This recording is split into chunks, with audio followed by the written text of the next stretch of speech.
e4 e5, knight f3, the most common moves, and now the glorious move f5. Immediately your opponent is confused because he can't decide which pawn to capture and will likely make a mistake.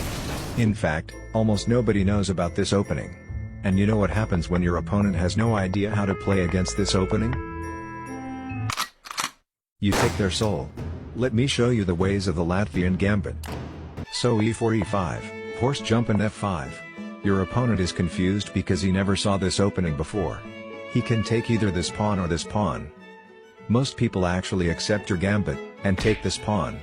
It's the wrong move, but the most common move. And this opening mostly relies on your opponent not knowing what the flip is happening.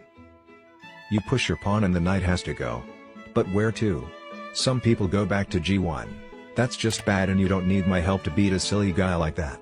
They will most likely go to d4. By the way, if they put the queen here, pinning your pawn to the king, just copy the move and unpin the pawn. But they usually don't do that. So, they accept your gambit, you push the pawn. Now the knight goes to d4. Here you want to bring out your knight. This attack with the queen right here is pretty much your biggest weakness. But now you're defending the square with your knight. So after this, you can be hyper aggressive. White has a few options here. The most common move is d3. Your strategy from here on is quite simple. Be aggressive. Push c5. The knight retreats. And let me look at the time. Oh yeah, it's time to be aggressive again.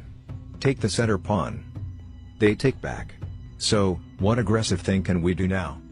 You push another center pawn, even threatening to play this move, forking the bishop and the knight.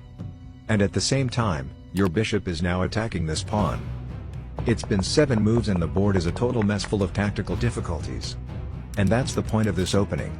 You and your opponent both don't really know what's happening, so you just follow the path of making aggressive moves and the better player wins, rather than the person who studied more lines of some normal opening.